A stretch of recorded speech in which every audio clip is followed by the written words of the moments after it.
నమస్కారం, సుఖీభవకు స్వాగతం. ఈ రోజు సుఖీభవలో అమ్మతనం ఇలా భద్రం, చిన్ని గుండెకు తెరకాటు, హెచ్పివి టీకా ప్రాణాంతకమా, పసి కిడ్నీల్లో రాళ్ళు ప్రమాదమా, ఇంకా హెల్త్ టిప్. ఎంత చదువుకున్నా, ఏ స్థాయికి ఎదిగినా, ఎన్ని సాధించినా అమ్మ అనే పిలుపును కోరుకొని అమ్మాయిలు ఉండరు. అలాగని తమ ఆశల్ని ఆశయాల్ని వదులుకోలేరు. ఇలాంటప్పుడే చాలామంది అమ్మాయిలు పెళ్లిని పిల్లల్ని వాయిదా వేస్తున్నారు. దీంతో వయసు మీద పడ్డాక అమ్మ కావడం కష్టంగా మారుతుంది. అయితే ఇలాంటి వారికి ఆధునిక వైద్య విధానం ఎగ్ ఫ్రీజింగ్ రూపంలో ఒక చక్కటి పరిష్కారాన్ని చూపిస్తుంది. ఈ విధానంలో అండాల్ని భద్రపరచుకోవడం ద్వారా కోరుకున్నప్పుడే అమ్మ అయ్యే అవకాశం దొరుకుతుంది. అమ్మతనాన్ని భద్రపరిచే ఎగ్ ఫ్రీజింగ్ గురించి ఇప్పుడు తెలుసుకుందాం.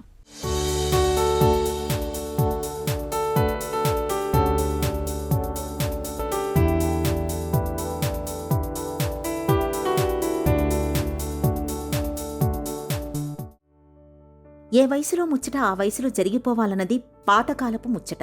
పెళ్లి పిల్లల్ని కనే విషయంలో యువజంటలు నేడు విభిన్నంగా ఆలోచిస్తున్నాయి. ముఖ్యంగా పిల్లల్ని కనే విషయంలో అమ్మాయిల ఆలోచనలు కొత్త పుంతలు తొక్కుతున్నాయి. కెరీర్ని దృష్టిలో ఉంచుకుని సంతానాన్ని ఆలస్యంగా కనేందుకు ప్రాధాన్యమిస్తున్నారు. ఈ నేపథ్యంలో వయసుతో పాటు అండాల క్వాలిటీ తగ్గకుండా ఉండేందుకు వీలుగా వాటిని ప్రత్యేక పరిస్థితుల్లో భద్రపరుచుకుని ఆపై కావాలనుకున్నప్పుడు సంతానం పొందడానికి తోడ్పాటునందించే ఎగ్ ఫ్రీజింగ్ వంటి ఆధునిక ప్రక్రియల వైపు మొగ్గు చూపుతున్నారు చాలామంది.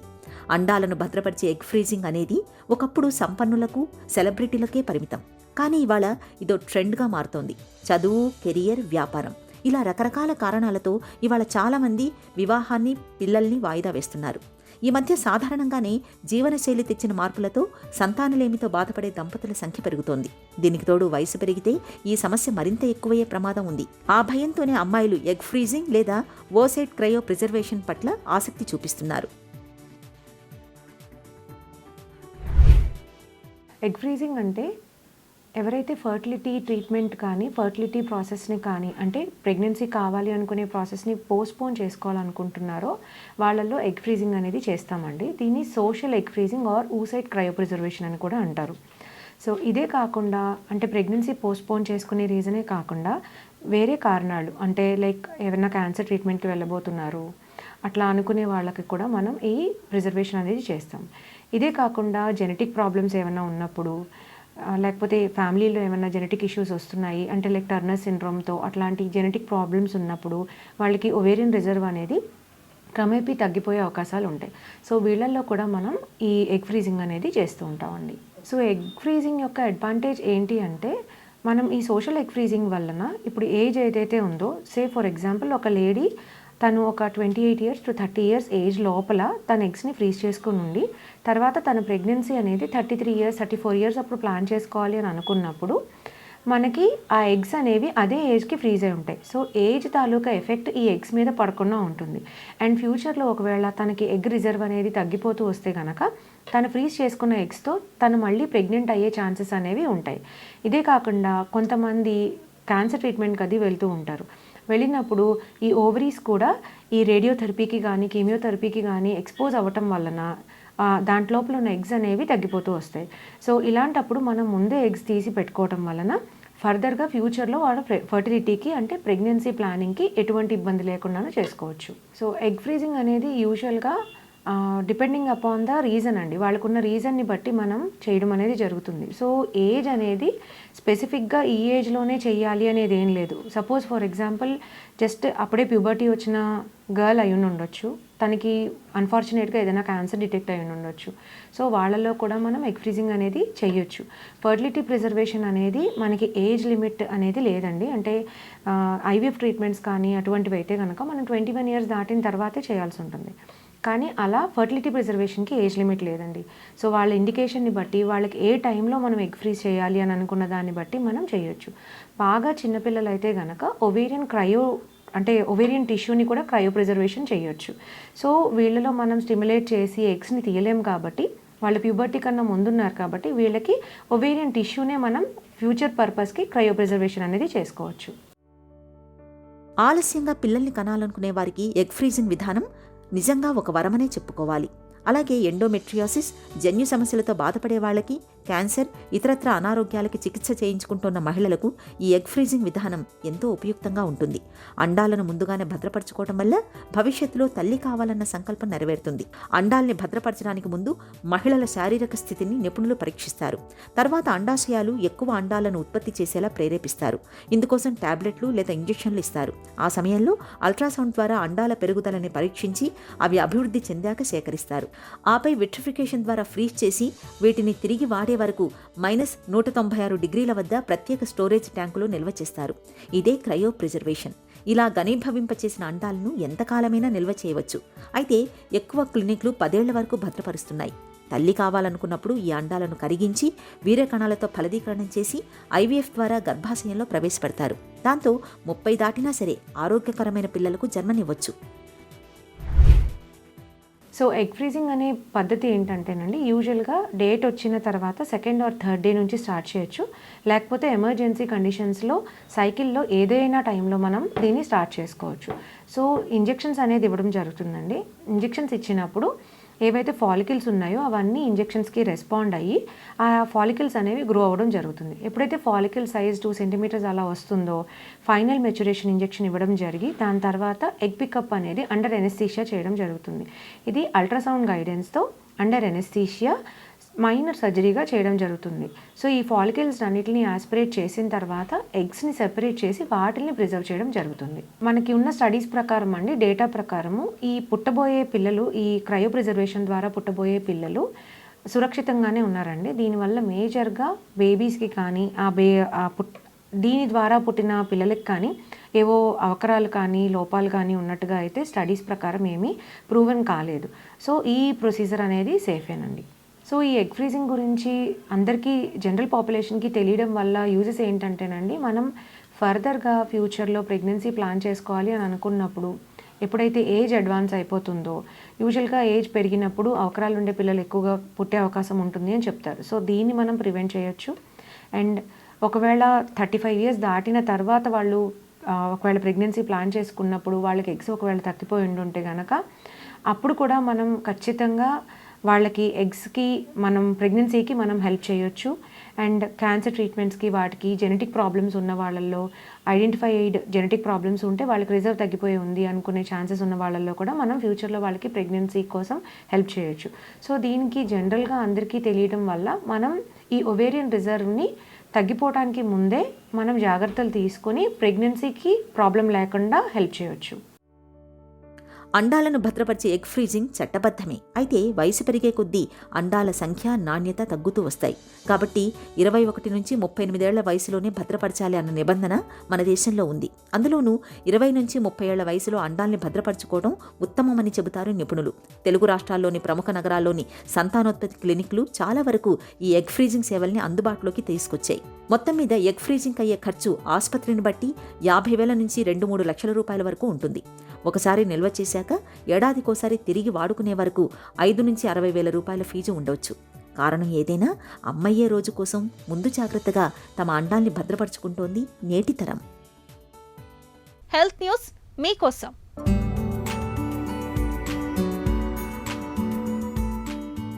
పిల్లలు మరీ ఎక్కువసేపు ఫోన్, టాబ్లెట్లు, టీవీలకు అతుక్కుపోతున్నారా? వీటి ధ్యాసలో పడి కంటి నిండా నిద్రపోవడం లేదా?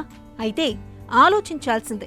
అతిగా డిజిటల్ పరికరాల వాడకంతో అధిక రక్తపోటు, అధిక కొలెస్ట్రాల్, ఇన్సులిన్ నిరోధకత తలెత్తే అవకాశాలు పెరుగుతున్నట్లు అమెరికన్ హార్ట్ అసోసియేషన్ పత్రికలో ప్రచురితమైన ఒక తాజా అధ్యయనం హెచ్చరిస్తుంది. రాత్రిపూట తక్కువసేపు నిద్రించే వారికి వీటి ముప్పు మరింత ఎక్కువగా ఉండడం గమనార్హం. డిజిటల్ తెరల వాడకం నిద్ర సమయాన్ని దొంగలించడం ద్వారా హానికరంగా పరిణమిస్తున్నట్లు అధ్యయన ఫలితాలు సూచిస్తున్నాయి. అధిక రక్తపోటు, అధిక కొలెస్ట్రాల్, ఇన్సులిన్ నిరోధకతలన్నీ గుండెకు చేటు చేసేవే. అందుకే వీటిని గుండె జీవక్రియల జబ్బులుగా పరిగణిస్తారు. ఈ అధ్యయనంలో యుక్త వయసు పిల్లలను 2 బృందాలుగా విభజించి వారి టెక్నాలజీ వాడకం, నిద్ర, ఆరోగ్య సమాచారాన్ని విశ్లేషించారు. వీరందర్నీ పుట్టినప్పటి నుంచి గమనిస్తూ వచ్చారు. 10-18 ఏళ్లలో వారి శరీర తీరుతెన్నులను పరీక్షించారు. నడుము చుట్టుకొలత, సిస్టాలిక్ రక్తపోటు, మంచి కొలెస్ట్రాల్, ట్రైగ్లిజరైడ్లు, గ్లూకోజ్ మోతాదుల ఆధారంగా గుండె జీవక్రియ ముప్పు స్కోర్ను అంచనా వేశారు. ఫోన్, టాబ్లెట్లు, టీవీలకు అతుక్కుపోయే ప్రతి అదనపు గంటకు ఇది గణనీయంగా పెరుగుతున్నట్లు తేలింది. కొందరు పిల్లలు రోజుకు 3 నుంచి 6 గంటల వరకు వీటిని చూస్తూ ఉండడం ఆందోళనకరమని పరిశోధకులు చెబుతున్నారు. పిల్లల్లో డిజిటల్ తెరల వాడకాన్ని పరిమితం చేస్తే దీర్ఘకాలంలో గుండె, జీవక్రియల ఆరోగ్యాన్ని కాపాడుకోవచ్చని పరిశోధకులు సూచిస్తున్నారు. సర్వైకల్ క్యాన్సర్ ఇవాళ నడివయసు మహిళలకు మరణ శాసనం లెక్కిస్తుంది. ప్రపంచవ్యాప్తంగా మహిళల్లో రొమ్ము క్యాన్సర్ కేసులు ఎక్కువగా కనిపిస్తుంటే మన దగ్గర మాత్రం సర్వైకల్ క్యాన్సర్ కేసులు ఎక్కువగా నమోదవుతున్నాయి. మహిళలకు పెను విపత్తుగా పరిణమిస్తున్న సర్వైకల్ క్యాన్సర్కు గార్డాసిల్ వంటి హెచ్పివి టీకాలు మనకు ఇవాళ అందుబాటులో ఉన్నాయి. ఈ టీకాలను సకాలంలో 3 డోసులు తీసుకుంటే సర్వైకల్ క్యాన్సర్ నుంచి చక్కటి రక్షణ దొరుకుతుంది. అయితే ఈ హెచ్పివి టీకాలపై అర్థం పర్థం లేని నమ్మకాలు కూడా నేడు ప్రచారంలో ఉన్నాయి. ఈ నేపథ్యంలో సర్వైకల్ క్యాన్సర్కు అడ్డుకట్ట వేసే హెచ్పివి టీకాల గురించి ఇప్పుడు తెలుసుకుందాం. గర్భాశయ ముఖద్వారపు క్యాన్సర్లో 25% మన దేశంలోనే ఉన్నాయి. దీనికి ముఖ్యమైన కారణం ఏంటంటే హెచ్పివి వైరస్ అన్నది. అందులో ముఖ్యంగాను 6, 11, 16, 18 ఈ 4 రకాలు చాలా ముఖ్యము. ఎన్నో రకాలనే 100 రకాల దాకా హెచ్పివిలు ఉన్నాయి. ఈ హెచ్పివి వైరస్ అన్నది మొట్టమొదటి సంభోగం తర్వాత మగవాళ్ళ నుంచి ఆడవాళ్ళకి వస్తాయి. ఇది మామూలుగాను వాళ్ళకి 35 ఏళ్ళు వచ్చేసరికి అవి తగ్గిపోతాయి. కానీ క్యాన్సర్ కారక హెచ్పివిలు తగ్గకపోవచ్చు. కానీ ఇంకొక ముఖ్యమైన విషయం ఏంటంటే హెచ్పివి వైరస్ ఒక్కదానితోనే వాళ్ళకి క్యాన్సర్ రాదు. దానికి దోహదపడేవి కొన్ని ఉన్నాయి. ముఖ్యంగాను పొగాకు వాడకం. అలాగే మగవాళ్ళు పొగాకు వాడుతుంటే అంటే భర్త పొగాకు స్మోకింగ్ చేస్తుండొచ్చు, పొగాకు తీసుకోవచ్చు, ఏదైనా కానీ అలాంటివి వాడుతుంటే ఈ నికోటిన్ అన్నది కూడా ఒక కోఫ్యాక్టర్. అలాగే ఇంకొక కొన్ని వైరల్ ఇన్ఫెక్షన్స్ హెచ్ఎస్వి అని ఉంటుంది, హ్యూమన్ సింప్లెక్స్ వైరస్ అని, అది కూడా ఉంటే ఇన్ఫెక్షన్ కొంత ఎక్కువ వచ్చే అవకాశాలు ఉంటాయి. ఇవన్నీ కాకుండాను హెచ్ఐవి ఉన్న వాళ్ళకి కూడా ఇది తొందరగా రావచ్చు. ఎందుకంటే వాళ్ళకి రోగనిరోధక శక్తి తగ్గిపోతుంది కాబట్టి. మామూలుగా 35 ఏళ్ళు వచ్చేసరికి ఇవి వెళ్ళిపోతాయి. కానీ కొంతమందికి అలాగే ఉండిపోయి క్యాన్సర్ కారకం అవుతాయి అన్నమాట. ఇప్పుడు చాలా మంచి శుభవార్త ఏంటంటే మనకి ఈ హెచ్పివి వైరస్కి మనకు వ్యాక్సిన్ ఉంది, ఒక టీకా ఉంది. ఈ టీకా గనక ఇవ్వగలిగితే గనక మనము 80 నుంచి 90% వరకు ఇది రాకుండా కాపాడవచ్చు. ఇది వరకు మనకి 4 హెచ్పివి రకాలకి వ్యాక్సిన్ ఉండేది, 6, 11, 16, 18. ఇందులో ముఖ్యమైనది 16, 18. ఈ 6, 11 అన్నవి ఉలిపిరికాయలు రాకుండా కాపాడతాయి. అందుకని ఆడవాళ్ళకి మొదలుపెట్టారు. ఇది చాలా దేశాలలో ఫ్రీగా ఇస్తారు. ఇది మ్యాండేటరీ అంటారు. మ్యాండేటరీ అంటే తప్పకుండా ఇప్పుడు మనం అన్ని టీకాలు ఇస్తున్నాం కదా, పుట్టగానే ఇస్తాము టీకాలు, బీసీజీ ఇస్తాము, తర్వాత హెపటైటిస్ బికి ఇస్తాము, అట్లాగే డిపిటీ ఇస్తాము, మళ్ళీ వాళ్ళకి ఎన్ని సంవత్సరాల తర్వాత ఇవ్వాలి, అలాంటి వాటిలో దీన్ని కూడా కలిపారు. ముఖ్యంగా ఆడవాళ్ళకి ఇవ్వాలని. మనకి ప్రాబ్లం ఎక్కడొచ్చిందంటే ఒకసారి ట్రయల్ అయింది మన దగ్గర, గుజరాత్లోను ఖమ్మంలోను ట్రైబల్ ఏరియాస్లో చేశారు. అక్కడ కొంతమంది చనిపోయారు. దీని మూలాంచి చనిపోయారు అని ఒక పెద్ద వదంతి మొదలుపెట్టారు. దాని మూలాంచి కొన్ని రోజులు ఇది వెనకపడిపోయింది. తర్వాత ఆ చావులంతా విశ్లేషిస్తే వాళ్ళు చచ్చిపోయింది దీని గురించి కాదు. కొంతమంది ఆత్మహత్యలు చేసుకున్నారు, కొంతమందికి పాము కాట్లు అయినాయి, కొంతమంది ఇంకేదో జబ్బులు వచ్చి చచ్చిపోయారు. దాని తర్వాత ఇది తెలిసింది. ఇంకోటి ముఖ్యంగా ఇప్పుడు ఏంటంటే ఆస్ట్రేలియా లాంటి దేశాలలో మగవాళ్ళకు కూడా ఇస్తున్నారు ఇది. ఈ మగవాళ్ళకు కూడా ఈ టీకాల వల్ల ఏమవుతుంది, వాళ్ళు పెళ్ళయిన తర్వాత భార్యకు వచ్చే అవకాశాలు తగ్గిపోతాయి కదా. కాబట్టి భార్యకి భర్తకి ఇద్దరికి వేయాలి, అంటే అబ్బాయిలకి వేయాలి, అమ్మాయిలకి వేయాలి ఈ టీకా. 9 ఏళ్ల నుంచి 17 ఏళ్ల లోపు ఈ టీకా వేయగలిగితే 2 డోసులు సరిపోతాయి. అంటే ఫస్ట్ డోసు ఇవాళ వేస్తే ఇవాళ నుంచి 6 నెలల తర్వాత. కిడ్నీలో రాళ్ళంటే అదేదో పెద్దవారి వ్యవహారమని అనుకుంటారు చాలా మంది. అయితే పెద్దోళ్ళలో మాదిరే పిల్లల్లోనూ కిడ్నీల్లో రాళ్లు కనిపించే అవకాశం ఉంటుందంటారు డాక్టర్లు. తగినన్ని నీళ్లు తాగకపోవడం, జంక్ ఫుడ్కి అతిగా అలవాటు పడడం, పుట్టుకతోటి వచ్చే కొన్ని రకాల జబ్బుల మూలంగా కొంతమంది పిల్లల్లో కిడ్నీల్లో రాళ్లు ఏర్పడుతూ ఉంటాయి. వీటిని సకాలంలో గుర్తించి తొలగించకపోతే మొత్తంగా కిడ్నీల పనితీరే దెబ్బతినే ప్రమాదం ఉంటుందని గుర్తుంచుకోవాలి. పసి కిడ్నీల్లో రాళ్లు ఏర్పడడానికి వెనుక కారణాలు, వాటికి పరిష్కార మార్గాల గురించి డాక్టర్ని అడిగి ఇప్పుడు తెలుసుకుందాం.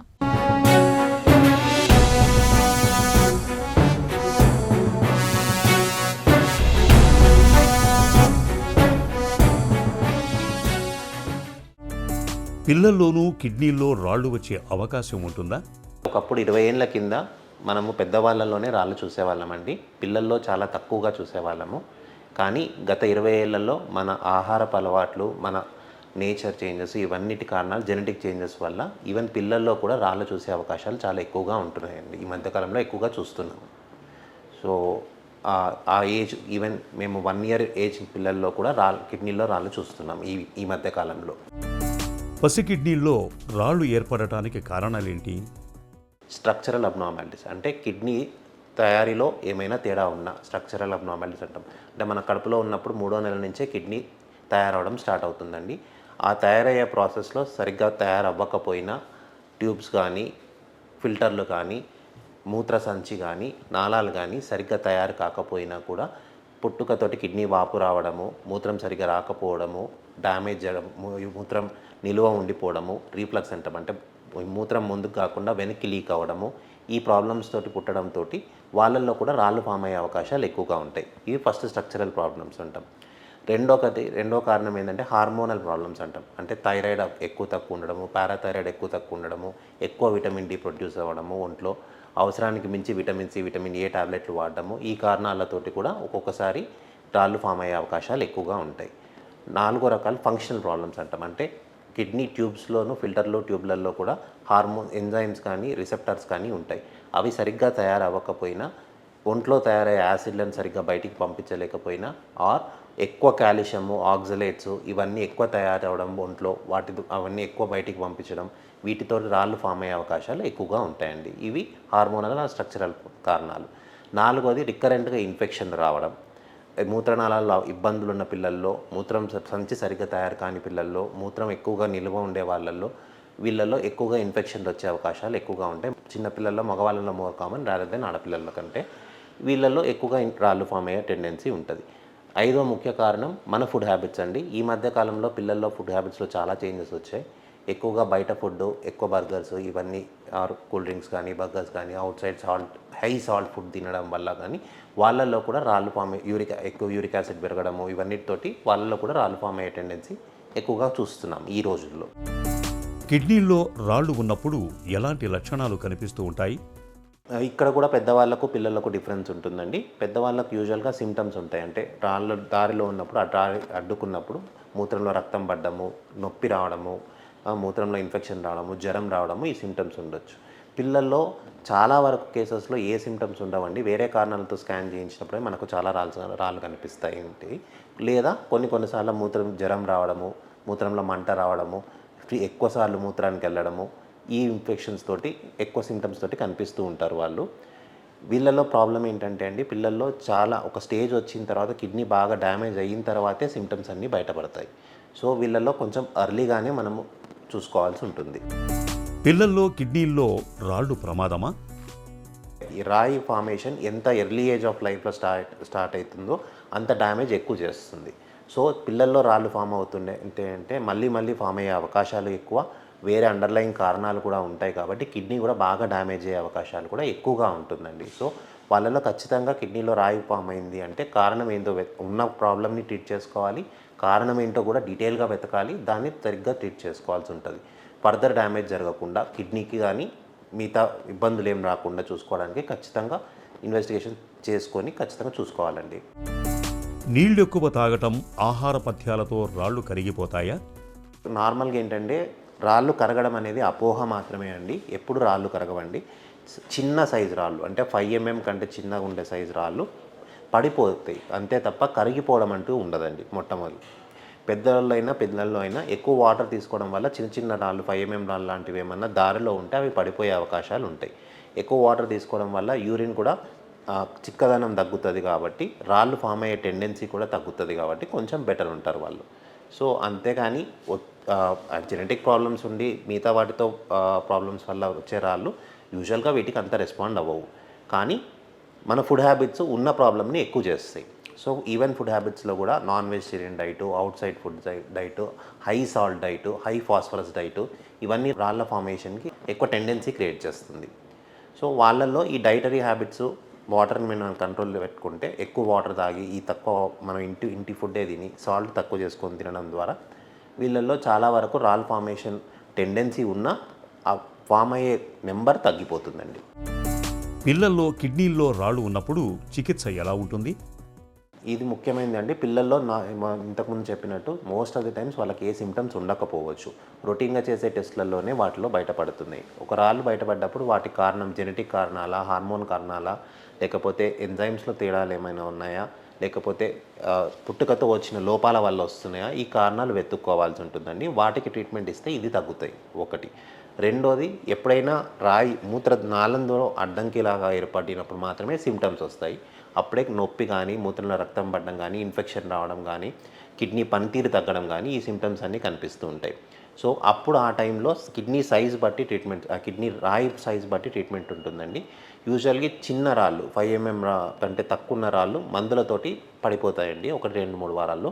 బట్ అలా పడకపోయినా రాయి సైజ్ పెద్దగా ఉన్నా మనము ఐదర్ సర్జరీ ద్వారానైనా, లేకపోతే ఇప్పుడు ఈ మధ్యలో ఇరెక్టోస్కోప్ అంటే ఎండోస్కోపిక్ మార్గం ద్వారానైనా రాయిని తీసేయడం చేస్తారు. పిల్లల్లో కిడ్నీలో రాళ్ళు ఏర్పడకుండా నివారించటం ఎలా? ముఖ్యంగా మంచి ఆహారపు అలవాట్లు, తర్వాత ఎక్కువగా వాటర్ తీసుకోవడము, రోజుకి 2-3 లీటర్ల వరకు నీళ్లు తాగడము, మంచి ఇంట్లో ఫుడ్ అలవాటు చేసుకోవడము, అవుట్ సైడ్ ఫుడ్ తగ్గించుకోవడము, 5 ఏళ్ల పిల్లల లోపల నాన్ వెజిటేరియన్ డైట్ తక్కువగా తీసుకొని వెజిటేరియన్ డైట్ని ఎక్కువ ఎంకరేజ్ చేయడము. రెండోది, అవుట్ సైడ్ ఫుడ్ చాక్లెట్లు కానీ, చిప్స్ కానీ, ఇట్లాంటి అవుట్ సైడ్ బేకరీ ఐటమ్స్ని చాలా వరకు తగ్గించుకొని ఇంట్లో ఫుడ్ని ఎంకరేజ్ చేసుకుంటే చాలా వరకు రాళ్ళు ఫామ్ అయ్యే అవకాశాలు తక్కువగా ఉంటాయి. అండ్ మంచి యూరిన్కి వెళ్ళే అలవాట్లను, మంచి టాయిలెట్కి వెళ్ళే అలవాట్లను కూడా చిన్న వయసులోనే అలవాటు చేయాల్సి ఉంటుంది పిల్లలకి. వాటి ద్వారా కూడా ఇన్ఫెక్షన్లు తక్కువ ఉంటాయి. కరెంట్గా రాళ్ళు ఫామ్ అయ్యే అవకాశాలు కూడా తక్కువగా ఉంటాయి. పిల్లల కిడ్నీల్లో రాళ్లను తొలగించేందుకు ఇవాళ చక్కటి చికిత్సలెన్నో అందుబాటులో ఉన్నాయి. రాళ్ల పరిమాణాన్ని బట్టి మందులు, లిథోట్రిప్సీ సర్జరీలను డాక్టర్లు సిఫార్సు చేస్తారు. ఒక చిన్న చిట్కా మీకోసం. వాంతులు అవుతున్నప్పుడు కొబ్బరి నీరు, కొద్దిగా సొంటి కలిపిన మజ్జిగను తాగితే మంచి ఫలితం ఉంటుంది. వాంతులు త్వరగా తగ్గుముఖం పడతాయి.